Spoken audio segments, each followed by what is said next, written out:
यह जो कहानी मैं आपको सुनाने जा रहा हूँ, ये एक सच्ची घटना पर आधारित है। अगर तुम भूत प्रेत को नहीं मानते हो, इसे देखने के बाद मानने लग जाओगे। कहानी एक आदमी के बारे में है जो भूतों पर यकीन नहीं करता था। उसका नाम अर्जुन था। एक रेयर्ड के साथ जीवन जी रहा था। एक दिन उसे एक पुराने हवेली का पता चला जो गांव के पास छुपा हुआ था। हवेली का माहौल सुनसान और रहस्यमयी था, लेकिन अर्जुन को भूत प्रेतों के मामले में कोई विश्वास नहीं था। उसने अपने दोस्तों के साथ हवेली की यात्रा का निर्णय किया और उन सभी ने मिलकर यह तय किया कि एक रात हवेली में रहना एक अनोखा अनुभव होगा। हवेली की पहली मुलाकात पर वे अपने विचारों को मुखरित करते हैं कि ऐसा कुछ नहीं है जिसे देखने के लिए वे तैयार नहीं हैं। रात का समय आया और हवेली की रात कुछ अद्वितीय हो रही थी। अर्जुन ने कहा, यह सब तो बाकी है, भूतों का असलियत में कोई सिद्धांत नहीं है। वे सभी मिलकर हवेली के कमरे में बैठे, जहां विद्या, एक ज्योतिषी, अपने हाथों में एक पुरानी किताब पकड़ी हुई थी। उसने वहां से एक पुरानी कहानी पढ़ना शुरू किया, जो हवेली के पास होने वाली एक अद्वितीय घटना से जुड़ी थी। कहानी के अनुसार हवेली के पूर्व मालिक ने एक समय एक रहस्यमय खजाने की खोज करते समय एक अजीब सीढ़ी खोजी थी। वह सीढ़ी अचानक गायब हो गई और उसके साथ हवेली के बारे में रहस्यमय घटनाएं शुरू हो गईं। अर्जुन और उसके दोस्तों की रूहें कांप गईं, लेकिन उन्होंने विद्या को कहा, ये सब तो कहानियां हैं, हकीकत में ये सब कुछ नहीं हो सकता। विद्या मुस्कुराई और कही, तुम्हें शायद इस बात का एहसास नहीं है कि हर कहानी कुछ सच्चाई छुपा सकती है। हवेली में रहने वाले पुराने मालिक की खोज ने उसे किसी अनदेखे जगह ले जाने के लिए किया था, जिसमें भूतों की दुनिया का सामरिक राज छुपा हो सकता है। रात का समय बढ़ता गया और हवेली के आसपास वातावरण शांत हो गया। अर्जुन और उसके दोस्तों का ध्यान विद्या की बातों पर आ गया और उन्होंने तय किया कि वे एक साथ हवेली का पूरा साहस करेंगे। वे सोचते थे कि यह उनके लिए सिर्फ एक रोमांटिक रात की कहानी होगी, जिसमें उन्हें कोई खतरा नहीं होगा। हवेली में रात की चादर छाई हुई थी और एक पुरानी बूंदें छत से गिरती थीं। जब वे सभी एक कमरे में बैठे हुए थे, तो विद्या ने अपनी कहानी को जारी किया। खोज करते समय पूर्व मालिक ने एक अजीब सीढ़ी खोजी थी, जो एक समय गायब हो गई थी। सीढ़ी से उसने एक अनदेखे क्षेत्र की ओर जाने का प्रयास किया, जिसमें उसने एक रहस्यमय दुनिया की खोज की थी।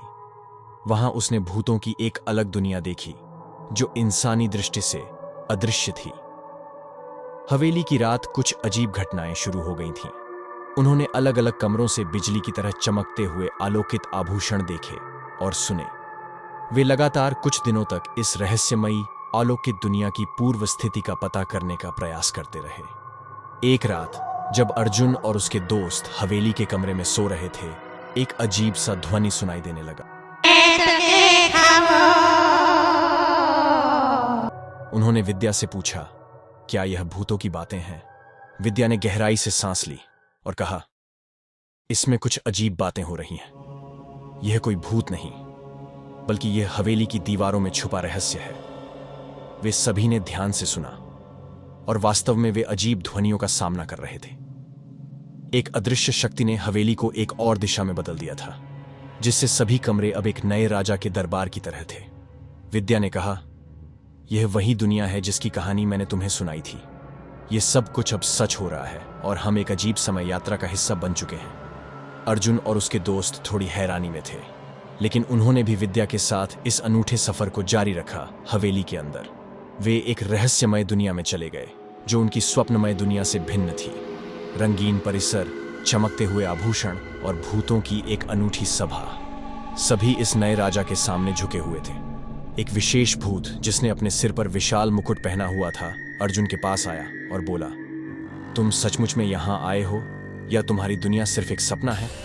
अर्जुन थोड़ी चौंका हुआ, लेकिन उसने कहा, हाँ, हम यहां हैं। वह भूत मुस्कुराया और उसने कहा, तुम्हें यहां आने में काफी समय लग गया, लेकिन अब तुम्हें हमारी सभा का हिस्सा बनने का समय आ गया है। हम एक अद्वितीय साम्राज्य के हकदार हैं, जिसे समय समय पर यह दुनिया देख सकती है। भूतों का राजा अपनी कहानी साझा करने लगा, जिसमें उसने बताया कि कैसे इन अदृश्य शक्तियों ने एक साथ होकर एक अद्वितीय दुनिया की रचना की थी। अर्जुन ने महसूस किया कि यह दुनिया उसकी सोच से बहुत ही अलग है। यहाँ हर तत्व जीवंत था, चलता था और एक अद्वितीय ऊर्जा से भरा हुआ था। भूतों का राजा ने अर्जुन को कहा, तुम एक विशेष मिशन के लिए यहां भेजे गए हो। हमारी दुनिया में एक असमान का रहस्य छिपा हुआ है और हम चाहते हैं कि तुम हमारी मदद करो। अर्जुन ने सोचा, समझा और फिर उसने स्वीकार किया। उसे यहां रहकर उसने भूतों की सभा से मिली और एक अनूठा आत्मविकास का अनुभव किया। वह भूतों के साथ अपने दोस्तों के पास लौटा, लेकिन उनके साथ ही दुनिया की बातें शीघ्र से शीघ्र भूल गईं। हवेली ने उनके जीवन को एक नए रूप में समर्थन दिया था, जिसमें यात्रा, साहस और रहस्यमय दुनियाओं का सामंजस्य था। इस कहानी ने दिखाया कि कभी-कभी हमें अपनी सोच से परे की दुनिया को समझने के लिए अपनी प्राकृतिक भ्रांतियों को छोड़ना होता है, और अगर हम खुद को खोल देते हैं तो हम एक नए साहस और ज्ञान की ऊंचाइयों तक पहुंच सकते हैं। अगर आपको इस तरह की कहानी पसंद है तो चैनल को सब्सक्राइब करें